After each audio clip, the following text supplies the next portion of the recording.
నమస్కారం. ప్రతిధ్వని కార్యక్రమానికి స్వాగతం. మకర సంక్రాంతికి 2 రోజుల ముందే ముగిసిన 3 రోజుల సిఏఐ భాగస్వామ్య సదస్సు నవ్యాంధ్రకు పారిశ్రామిక పెట్టుబడుల పెద్ద పండుగ అయింది. ఈ సదస్సులో 4,76,000 కోట్ల పైచిలుకు విలువైన 361 ఒప్పందాలు కుదిరాయి. ఫలితంగా 10,27,000కు మించి ఉద్యోగాలు లభిస్తాయని అంచనా. పరిశ్రమలు, మౌలిక సదుపాయాలు, ఇంధన, ఆహార శుద్ధి, ఐటీ, ఓడరేవులు, గనులు, పర్యాటక తదితర రంగాలతో పాటు శాస్త్ర సాంకేతిక రంగాలు, ఉద్యోగ నైపుణ్యాల్లో శిక్షణకు సంబంధించి పలు కీలక ఒప్పందాలు కుదిరాయి. అనూహ్యంగా కుదిరిన ఒప్పందాలు, వెల్లువెత్తిన పెట్టుబడులను అవలోకించుకుంటూ ప్రగతి దిశగా నవ్యాంధ్ర వేసే అడుగులపై ప్రతిధ్వని చర్చను చేపట్టింది. చర్చలో పాల్గొంటున్న ప్రముఖులు చిట్టూరి సురేష్ రాయుడు గారు, సిఏఐ ఆంధ్రప్రదేశ్ చాప్టర్ అధ్యక్షులు; జూపూడి ప్రభాకర్ రావు గారు, SC corporation chairman, Telugu Desam party అధికార ప్రతినిధి; పివి రావు గారు, ప్రముఖ పారిశ్రామికవేత్త, పెన్నార్ ఇంజనీర్డ్ బిల్డింగ్ సిస్టమ్స్ ఎండి; వైడి రామారావు గారు, సామాజిక విశ్లేషకులు.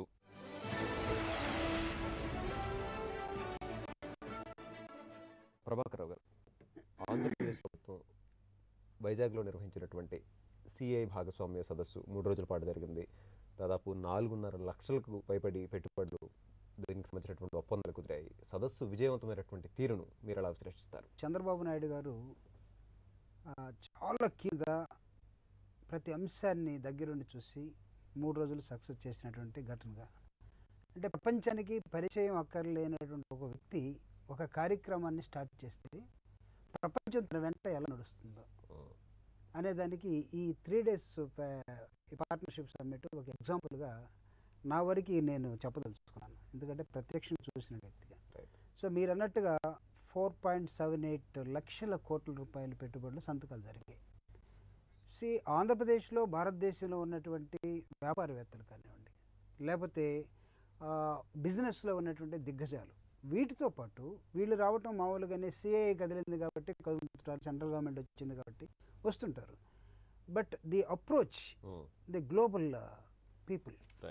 సో మీరు చూసినట్లయితే దాదాపు ఒక 41 countries including Arabic states countries, వీళ్ళతో పాటు ఏ గ్లోబల్ జైంట్స్గా ఉన్నటువంటి చాలామంది చంద్రబాబు నాయుడు గారు పిలిచారు, చంద్రబాబు నాయుడు గారు చేయగలడు అనేది వాళ్ళ మనసుల్లో బలమైనటువంటి ఒక ఆలోచన. దానికి ఎకోసిస్టమ్ ఆంధ్రప్రదేశ్లో, విశాఖపట్నంలో ఎలా ఉంది? Vizag people very domicile people అని చంద్రబాబు నాయుడు గారు మార్కెట్ చేసిన విధానం, అంటే ప్రాక్టికల్ కూడా అలా కనపడటం. సో ఇక్కడ ఉన్నటువంటి వాతావరణం కానీ, ఇక్కడ ఉన్నటువంటి ల్యాండ్ కానీ, లేకపోతే ఎన్విరాన్మెంట్ కానీ, everything he's taken care. And వాళ్ళందరికీ ఒక కాన్ఫిడెన్స్, అంటే ప్రపంచ దేశాలకు కూడా ఒక నమ్మకమైనటువంటి ఒక వ్యక్తి భారతదేశంలో, ఆంధ్రప్రదేశ్లో ఉన్నాడు.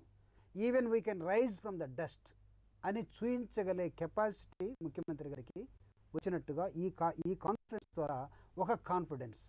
ఇలాంటి కాన్ఫిడెన్స్ ఇంకొక సంవత్సరం నెక్స్ట్ ఇయర్ కూడా 2017లో ఇక్కడే జరుగుతుందని చెప్పారు, వైజాగ్లోనే. ఈ రెండోసారి కూడా జరిగే సదస్సుకి నిజంగా జరిగేటువంటి వాతావరణం చూస్తే 10 లక్షలు కాదు, 20 లక్షల ఉద్యోగాలు కూడా వచ్చే అవకాశాలు ఉన్నాయి. సో బాబు వస్తే జాబ్ వస్తుందనే ఒక నినాదం కార్యరూపం దాచబోతాం. ప్రతి గ్రామంలో ఉండే చదువుకున్నటువంటి ఒక విద్యార్థి కానీ, అన్ఎంప్లాయిడ్ యూత్ కానీ రేపు ఉద్యోగస్తుగా మారబోతా ఉన్నాడు. అందుకే మీరు నన్ను ఎస్సీ కార్పొరేషన్ చైర్మన్గా పరిచయం చేశారు కాబట్టి ఇక్కడ మా దగ్గర కూడా దాదాపు ఈ స్కిల్ డెవలప్మెంట్ మీద కొన్ని లక్షల మందికి ప్రతి గ్రామం నుంచి ట్రైనింగ్స్ ఇవ్వబోతూ ఉన్నాం, మోటివేట్ చేయబోతూ ఉన్నాం. 10th క్లాస్ ఫెయిల్ అయినా, ఐటీఐ ఫెయిల్ అయినా, పాస్ అయినా, లేకపోతే నువ్వు సాఫ్ట్వేర్ ఇంజనీర్ అయినా సరే, సో అన్ఎంప్లాయిడ్గా ఉంటే చంద్రబాబు నాయుడు గారి ఆదేశాలు ఏంటంటే ఒక్కొక్క వ్యక్తి మీద అవసరమైతే 2 లక్షలు ఖర్చు పెట్టి ఎంఎన్సీ కంపెనీస్ తోటి 6 నెలలు ట్రైనింగ్ ఇచ్చి అక్కడ వాళ్ళకు ఉద్యోగాలు వచ్చే ఒక బాధ్యతనే ప్రభుత్వం తీసుకుంది. ఇక్కడ బాధ్యత నేను ఎందుకు అంటున్నానంటే చంద్రబాబు నాయుడు గారు అంత రెస్పాన్సిబిలిటీ తీసుకుని నైపుణ్యాల పెంపుపై దృష్టి పెట్టారు. దాంతోపాటు కేంద్ర ప్రభుత్వాన్ని ఒప్పిస్తూ, ప్రపంచ దేశాలను ఆకర్షిస్తూ ఒక మ్యాగ్నెట్గా నిలబడినటువంటి ఒక పెద్ద సమ్మిట్గా దీన్ని. సురేష్ రాయుడు గారు, ఈరోజు దాదాపు 41 దేశాల నుంచి సదస్సులో ప్రతినిధులు పాల్గొన్నటువంటి విషయం మనకు తెలిసిందే. 360కి పైగా ఒప్పందాలు కుదిరాయి. మరి ఇతర దేశాల లేదా మన దేశానికి సంబంధించినటువంటి పారిశ్రామికవేత్తలు ఆంధ్రప్రదేశ్ వైపు ఆకర్షితులవడానికి ఏ అంశాలు ప్రభావితం చేశాయంటారు? 1000 kilometers of railway line, 1000 kilometers of good highway, 1000 kilometers of coast. ఏ స్టేట్కి ఉందండి? ఆల్మోస్ట్ ఒక స్పైన్ లాగా ఉంది కదా సార్ మన connection. And it's becoming 6 lane now. కొంచెం railway I think if they add one flight ఏదో యాడ్ చేశారు అనుకోండి, అంటే యూటిలైజేషన్ ఉన్నా లేకపోయినా మన యూటిలైజేషన్ ఇస్ ట్రెమెండస్. ఇంకొంచెం హింటర్లాండ్కి మనకు వైజాగ్ నుంచి హింటర్లాండ్కి ఒక కనెక్షన్ వచ్చింది అనుకోండి, ఏపీకి ఉన్న అడ్వాంటేజెస్, రిసోర్స్ అడ్వాంటేజెస్ అండ్ ఇది పాలసీ ఇనిషియేటివ్స్ డెఫినెట్గా. మెయిన్ ఏంటంటే చంద్రబాబు నాయుడు గారు హ్యాస్ అ ట్రాక్ హిస్టరీ అండి, పెడిగ్రీ ఉంది, డెలివర్ చేస్తున్నారు and is already in to work అన్నది అందరికీ అర్థమైపోతుంది. ఏదున్నాని మీరు 90 days 100 daysలో కంపెనీ సంతకం పెట్టి ఫస్ట్ ఫోన్ రిలీజ్ చేస్తాం అన్నది ఇంకెక్కడ అవ్వలేదన్నది అదొక ధైర్యం అందరికీ పడిపోయింది. అండ్ సో అందుకంటే డెఫినెట్గా మీకు మనకు మెయిన్ ఇష్యూ ఏమైందంటే ఇదేదో వస్తుంది, ఇన్సెంటివ్స్ వస్తుంది అన్నదంటే సంవత్సరం పోయింది. అదొక confusion state which was very unfair on us. Right wrong వేరండి, వాళ్ళు I understand the problems the central government had, కానీ అది ఏమన్న దాంట్లో 1 year పోయిందండి. Now everybody is beyond. అందరూ నాకు తెలిసి దానికోసం వస్తుందేదో నేనే వెయిట్ చేశాను, వస్తుందేమో పెట్టేస్తే ఏంటి కన్ఫ్యూజన్ ఎవరికి తెలియదు.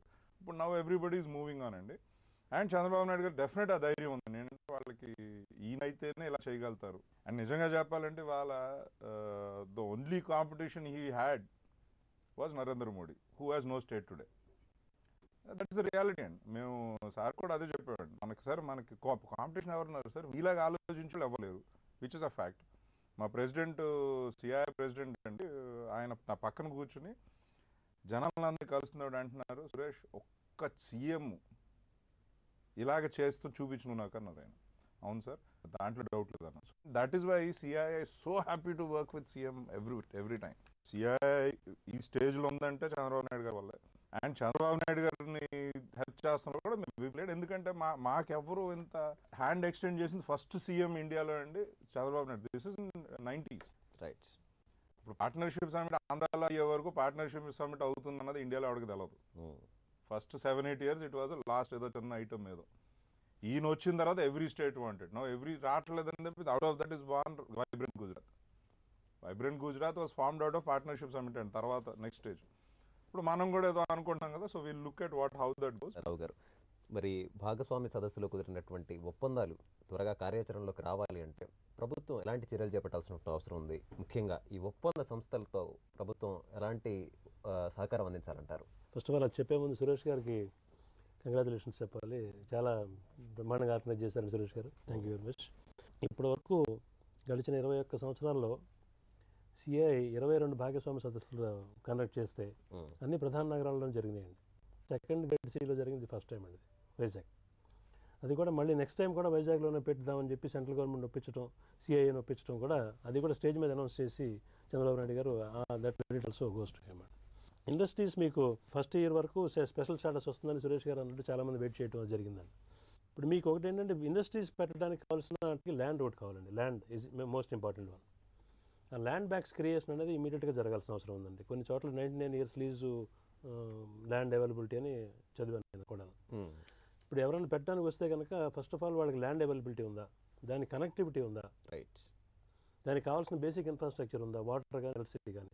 పవర్ విషయానికి వస్తే కనుక 24/7 పవర్ మనకి ప్రయారిటీ స్టేట్ కింద ఉంది. పవర్ విషయంలో మనం వరి అవ్వాల్సిన పని లేదండి. వాటర్ కూడా మనకి వరి అవ్వాల్సిన పని లేదండి. వాటర్ ఆల్సో ఇండస్ట్రీస్ సంబంధించిన వరకు వాటర్ కూడా ప్రాబ్లం లేదండి. కాబట్టి మీకు ఆ ఇన్ఫ్రాస్ట్రక్చర్ క్రియేట్ చేయగలగాలి, రోడ్స్ క్రియేట్ చేయగలగాలి, ప్లస్ మీకు ల్యాండ్ బ్యాంక్స్ అవైలబుల్గా ఉంచాలి. గవర్నమెంట్ లెవెల్లో కనుక ఈ రెడ్ టేపిజము, ఈ కరప్షను ఇవన్నీ కనుక మనకు లేకుండా చేసి ఇక్కడ వెళ్తే కనుక ఈ అప్రోచ్ అయితే కనుక గవర్నమెంట్ని, ఈ గవర్నమెంట్లో మనకి 15 రోజులు 20 రోజుల టైంలో అప్రూవల్స్ వస్తాయి అనే నమ్మకం కనుక కలిగించగలిగితే కనుక, ప్లస్ రెండోది ల్యాండ్ బ్యాంక్ కనుక మనకి ఏర్పాటు చేసి ఈ ల్యాండ్ బేసిక్ ఇన్ఫ్రాస్ట్రక్చర్ అంటే ప్లగ్ అండ్ ప్లే టైప్ మీరు ఇన్ఫ్రాస్ట్రక్చర్ క్రియేట్ చేయగలగాలి. ఇప్పుడు మీకు ఫర్ ఎగ్జాంపుల్ శ్రీ సిటీ ఉంది, అక్కడ శ్రీ సిటీలో ఆల్రెడీ ఇన్ఫ్రాస్ట్రక్చర్ ఉంది అక్కడ. అట్లాగే అటువంటి శ్రీ సిటీ అంటే ఇంకా డెవలప్ చేయాలి మీరు. బీరోతో దాన్ని డీనోటిఫై చేసే ల్యాండ్ని, దాన్ని బేసిక్ ఇన్ఫ్రాస్ట్రక్చర్ రోడ్స్ అవన్నీ క్రియేట్ చేసి, ఎల్సిటీ పవర్ అవన్నీ ప్రొవైడ్ చేసి, వాళ్ళకి వాటర్ సప్లై ఇచ్చి, ఈ అప్రూవల్స్ కనుక మీరు ఈ స్టేట్ ఇండస్ట్రియల్ ప్రమోషన్ బోర్డుని, ఏపీ ఎకనామిక్ డెవలప్మెంట్ బోర్డు అంటున్నారు కదా, దాన్ని కొంచెం పవర్ఫుల్ చేసి, దాన్ని కొంచెం అథారిటీ ఇచ్చి గట్టిగా దాన్ని ఎవ్రీ మంత్లీ రివ్యూ చేసి వాళ్ళకి టార్గెట్స్ ఇచ్చి, ఈ టార్గెట్స్ ప్రకారం మీరు చేయాలి. ఎంతమంది ఇండస్ట్రీలో వచ్చారు పర్ మంత్ చెప్పండి, వాళ్ళకున్న ప్రాబ్లమ్స్ ఏంటి. ఈ ఇండస్ట్రియల్ ప్రమోషన్ బోర్డు సంబంధించిన మార్కెటింగ్ టీమే వాళ్ళే ప్రతి డిపార్ట్మెంట్కి, కన్సర్న్ డిపార్ట్మెంట్కి అప్రూవల్స్ పట్టుకొచ్చే బాధ్యత కూడా తీసుకోవాలి. అది చాలా ఇంపార్టెంట్. ఇంకోటి ఏంటంటే ఈ ఇండస్ట్రియల్ పాలసీ డిసైడ్ చేశారు మొన్న, చాలా వరకు అట్రాక్టివ్గా ఉంది, పర్లేదండి. అది మనకి టూరిజం సంబంధించిన దానికి కూడా ఇప్పుడు మనకి శ్రీకాకుళం నుంచి మొదలు పెడితే చిత్తూరు వరకు కొన్ని దేవాలయాలు ఏమైనా పార్క్స్ డెవలప్ చేయొచ్చు, చాలా వరకు టూరిజం అండి. దానివల్ల ఎంప్లాయ్మెంట్ జనరేషన్ కూడా చాలా ఎక్కువ వస్తుందండి. తర్వాత మీకు పవర్ ప్లాంట్స్ ఫర్ ఎగ్జాంపుల్ ఇప్పుడు జరిగిన డీల్స్లో సుజలా అనండి ఆల్రెడీ స్టార్ట్ చేశారు వర్క్ వాళ్ళు. అట్లాగే సోలార్ పవర్ ప్లాంట్స్ చాలా పెట్టబోతున్నారు ఇక్కడ. సో మీకు పవర్ విషయంలో, ల్యాండ్ అవైలబిలిటీ విషయంలో రెడ్ టేపిజం, కరప్షన్ లేకుండా అవైలబుల్ ప్రాపర్గా అరేంజ్ చేయగలిగితే కనుక మీరు 4,75,000 కోట్లలో 10% వచ్చినా చాలండి ఫస్ట్ ఇయర్కి. రామారావు గారు, ఈరోజు ఆంధ్రప్రదేశ్ సిఐఐ భాగస్వామ్య సదస్సులో దేశీయ విదేశీకి సంబంధించినటువంటి పారిశ్రామికవేత్తలు లక్షల కోట్ల రూపాయలు పెట్టుబడులు పెట్టడానికి ముందుకు వచ్చినటువంటి నేపథ్యంలో ప్రభుత్వ పరంగా కీలకమైనటువంటి మౌలిక వస్తువుల విషయంలో ఎట్లాంటి చర్యలు ఉండాలంటారు? ముందుగా రాష్ట్ర ప్రభుత్వం చంద్రబాబు నాయుడు గారి సారథ్యంలో వారికి, సిఐఐ వారికి ఇద్దరికి కూడా అభినందనలు తెలియజేస్తున్నా అండి. ప్రధానమైనటువంటి మౌలిక వస్తువుల విషయంలో తీర ప్రాంతం 1000 కిలోమీటర్లు ఉన్న దీంట్లో రోడ్లకు సంబంధించి ఆల్రెడీ నితిన్ గడ్కరీ గారు చాలా పెద్ద ప్రాజెక్ట్స్ని అనౌన్స్ చేశారు ఈ మధ్య. వాటిని చాలా త్వరితంగా పూర్తి చేసుకోవాల్సిన అవసరం ఉంది. ఎందుకంటే రాష్ట్రంలో మన ఇచ్చాపురం నుంచి తడదాకా కొద్ది గంటల్లో వెళ్ళిపోయేటటువంటి పరిస్థితుల్లో ఉండవలసిన అవసరం ఉంది పారిశ్రామిక అభివృద్ధికి.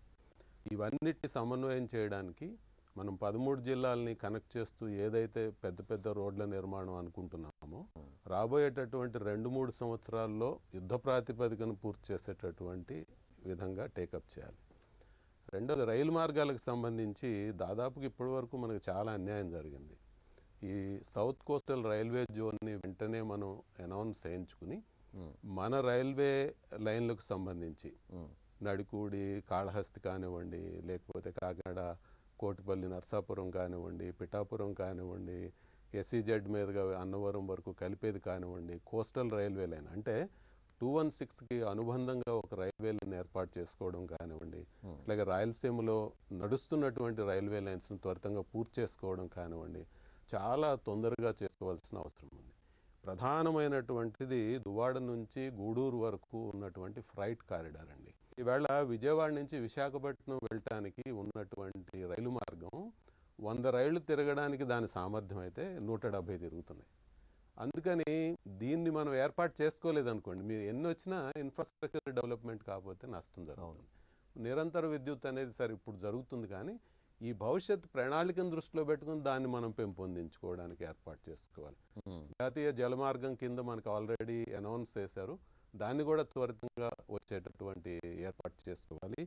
ప్రకృతి వైపరీత్యాలు మనకు చాలా ఇబ్బంది కలిగించేటటువంటి అంశం. తీర ప్రాంతం ఏ విధంగా లాభదాయకమో తీర ప్రాంతానికి ఇటువంటి ఇబ్బంది కూడా ఉంది. దాని నుంచి ఎప్పుడు కాపాడుకోవడానికి తగినటువంటి చర్యలు ఏం చేయాలి, దాని నుంచి మనం మన ఇండస్ట్రీని కానీ లేకపోతే మన సర్వీస్ రంగాన్ని కానీ ఎలా ప్రొటెక్ట్ చేసుకోవాలనే దాని మీద మనం వెంటనే చర్యలు చేపట్టవలసినటువంటి అవసరం ఉంది. అట్లాగే మానవ వనరుల విషయంలో అపరిమితమైన మానవ వనరులు ఉన్నాయి, కానీ క్వాలిటీ విషయంలో చాలా జాగ్రత్త, నైపుణ్యాలను పెంపొందించడంలో, విద్యా వైద్యం యొక్క క్వాలిటీ పెంచడంలో మనం కనుక దృష్టి పెట్టకపోతే వీటికి కావాల్సినటువంటి మానవ వనరులను మనము ఇవ్వలేకపోతాం. ప్రభాకర్ గారు, సిఐఐ సదస్సులో కేంద్ర మంత్రులు కూడా పాల్గొన్నారు.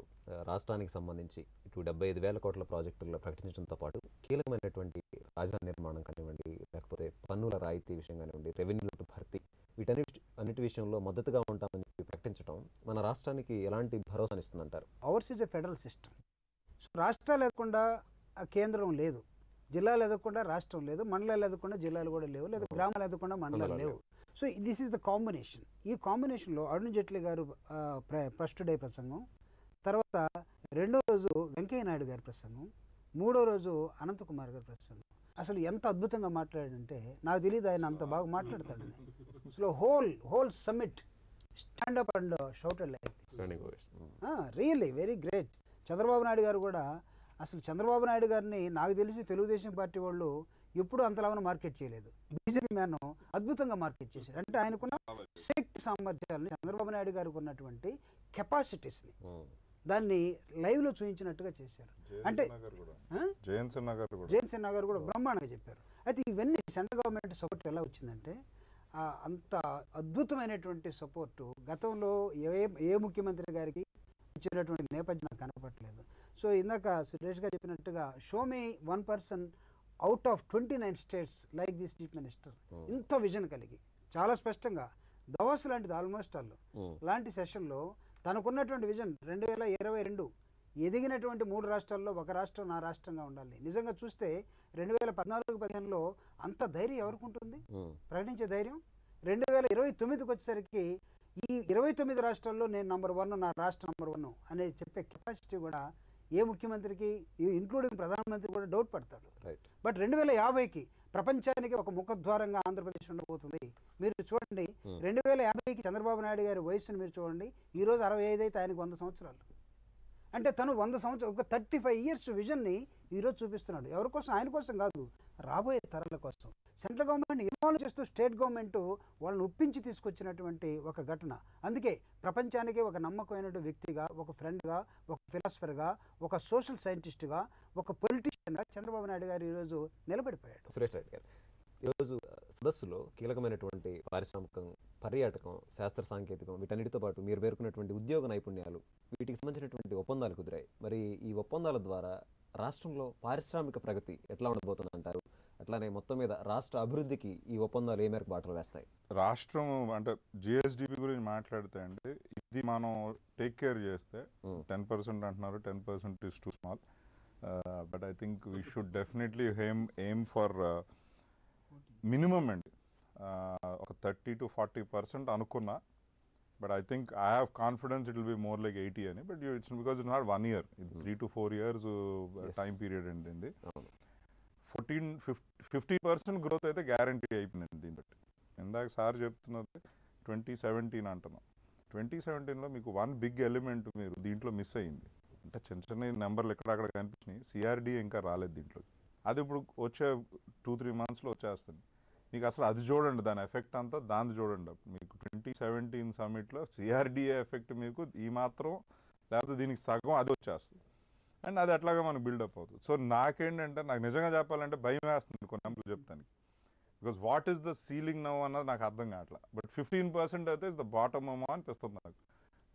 Of course it will take us a year something. Right from వాళ్ళకి ఇటికల్ సప్లై నుంచి, లేబర్ సప్లై నుంచి, వాళ్ళకి వచ్చే వాళ్ళకి అకామిడేట్, ఏదో మీరు ఎట్లా చూసినా just imagine the possibilities there.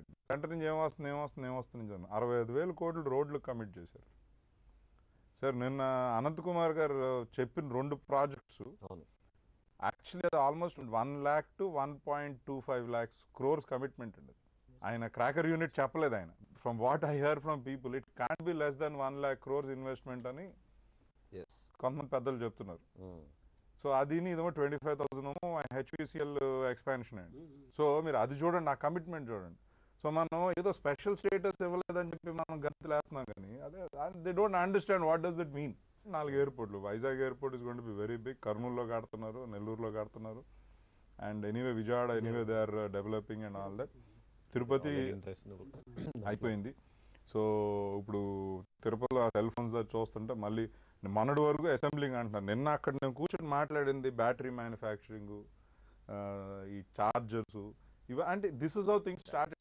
అసలు తిరుపతిలో ఏమవుతుందో ఒకసారి ఆలోచించండి నాకు. అంటే నేను చెప్తున్నాను మీకు, ఇట్ బాక్స్ యువర్ మైండ్ అండి. అసలు ఆలోచిస్తే ఫాక్స్కాన్ ఆల్రెడీ డబుల్ చేసేస్తాను అంటున్నాడు. వచ్చేంత 2 నెలలు అవుతుందండి స్టార్ట్ చేసి. Yesterday is like minimum doubling అని చెప్తున్నాడు అండి. ఇంకొక 3-4 బ్రాండ్ స్టార్ట్ చేస్తున్నాం అని చెప్పి. So you can just look at the dynamism going on their. And దాంట్లో మనందరికీ బెనిఫిట్స్ ఉన్నాయి. ఇంకా సో పాయింట్ ఏంటంటే అక్కడ ఏంటంటే ఇప్పుడు మనం వెళ్ళి ఏంటంటే దాంట్లో ఏదైతే ఎత్తుక్కుని get dedicated to that and benefit out of that. P V Rao garu, సదస్సులో కుదిరినటువంటి ఒప్పందాల ద్వారా 10 లక్షలకు పైగా ఉద్యోగాల సృష్టి జరుగుతున్నటువంటి అంచనా. ఈ నేపథ్యంలో నైపుణ్యాలపై మనం ఎట్లాంటి దృష్టి సారించాల్సినటువంటి అవసరం కనిపిస్తోంది? ఒకటేమో ఐటీ ఫీల్డ్ అండి డెవలప్ అవబోతున్నది. నెక్స్ట్ మ్యానుఫ్యాక్చరింగ్ అండి, నెక్స్ట్ టూరిజం అండి, తర్వాత పవర్ ప్లాంట్స్, ఈ బేసిక్ ఫుడ్ ప్రాసెసింగ్ ఒకటి అండి. ఇవి బేసిక్ సిఆర్డిఏ కాకుండా బేసిక్గా ఇవి రాబోతున్నాయండి. సో వీటికి కావాల్సిన స్కిల్స్ ఏంటంటే, మీకు ఇండస్ట్రీకి అవసరాలు ఏంటి, వాళ్ళ టెక్నాలజీ చాలా మారిపోతుంది, వాళ్ళ అడ్వాన్స్ టెక్నాలజీస్ వస్తున్నాయి. వాటికి అనుగుణంగా సిలబసెస్ ఫ్రేమ్ చేసి ఇండస్ట్రీ తోటి అనుసంధానం చేసి వాళ్ళకి కావాల్సిన రిక్వైర్మెంట్స్ ఏంటని చూసి సైంటిఫిక్ టైప్లో వాళ్ళకి కనుక సిలబస్లో కనుక ఇంట్రడ్యూస్ చేస్తే కనుక చాలా బెనిఫిట్. వొకేషనల్ ట్రైనింగ్ సెంటర్స్ ఎక్కువగా స్థాపించాల్సిన అవసరం ఎక్కువ ఉందండి. స్కిల్ డెవలప్మెంట్ సెంటర్స్ చాలా చోట్ల వస్తున్నాయి. ఇది సెంట్రల్ గవర్నమెంట్ స్పాన్సర్డ్ కానివ్వండి, స్టేట్ గవర్నమెంట్ స్పాన్సర్డ్ కానివ్వండి. There are unskilled people also required. వాళ్ళకి ట్రైనింగ్ ఏ విధంగా ఇవ్వాలి, వాళ్ళకి ఆ ట్రైనింగ్ సెంటర్స్ కనుక బేసిక్గా స్ట్రెంథెన్ చేస్తే బెటర్ అండి. తర్వాత ఇప్పుడు ఉన్న సురేష్ గారు చెప్తున్నట్టు గ్రోత్ అని అంటున్నారు కదా, 15,000 కోట్లు లోడ్ బడ్జెట్తో స్టార్ట్ చేసిన స్టేట్ అండి ఇది. క్యాపిటల్ లేదు మనకి, 15,000 కోట్లు లోడ్ బడ్జెట్ మనకి. ఫస్ట్ 1 ఇయర్లోనే 11% జీడిపి గ్రోత్ అండి ఇది. ఇప్పుడు ఫస్ట్ 1 ఇయర్లో ఇది కనుక మీరు ఇంప్లిమెంట్ చేస్తే కనుక జీడిపి గ్రోత్ మీరు 20% మినిమం అయ్యే అవకాశం ఎక్కువ ఉందండి. రామారావు గారు, ముఖ్యంగా ప్రగతి 13 జిల్లాలకి సమానంగా ఉండేలాగా ప్రభుత్వం ఎట్లాంటి చర్యలు చేపట్టాల్సిన అవసరం కనిపిస్తుంది?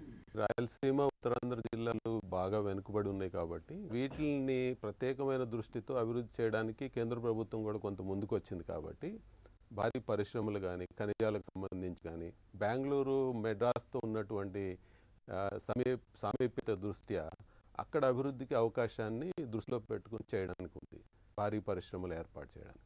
అట్లాగే ఉత్తరాంధ్ర, విశాఖపట్నం దగ్గర నుంచి పెట్టుకుని అక్కడ పారిశ్రామికంగా డెవలప్ చేయడానికి అవకాశం ఉంది. సిఆర్డి అనేది భవిష్యత్తులో మనకి ఆర్థికంగా వెన్నెముక కాబోతోంది. వీటిని చేస్తే ప్రకాశం జిల్లాతో కూడా కలుపుకుంటూ పెద్ద పరిశ్రమలు పెట్టడానికి దొనకొండ ఏరియా అవన్నీ కూడా ఐడెంటిఫై చేశారు ఆల్రెడీ. వీటిని అభివృద్ధి చేసి సమాంతరంగా మొత్తము 13 జిల్లాలు కూడా అభివృద్ధి చేయడానికి తగిన ప్రణాళికలు రూపొందించుకోవడం. మరొక విషయం ఏమిటంటే పై స్థాయిలో అంటే ముఖ్యమంత్రి గారు లేదా పెద్ద కార్యదర్శులు ఆ స్థాయిలో చాలా సానుకూలమైనటువంటి విధానాలు తీసుకుని అన్నీ జరుగుతున్నాయి. కానీ సానుకూల పరిస్థితులు క్రింది స్థాయిలో ఇంకా ఏర్పడలే. దానిని ఏర్పాటు చేసుకోకుండా ఇవి బాగా ముందుకు వెళ్ళే అవకాశాలు తక్కువ ఉంటాయి. రాజకీయం కానీ, తర్వాత అధికార యంత్రాంగం కానీ, క్రింది స్థాయిలో ప్రజలు కానీ వీళ్ళందరూ ఏకోన్ముఖం అయ్యి వాళ్ళని ఒక మంచి ఉత్తేజకరమైనటువంటి పరిస్థితికి తీసుకురావాల్సిన అవసరం ఉంది. ప్రపంచ దేశాలు భారత్ వైపు, ముఖ్యంగా ఆంధ్రప్రదేశ్ వైపు చూస్తున్నాయనడానికి సిఏఐ భాగస్వామ్య సదస్సు నిలువటద్దమైంది.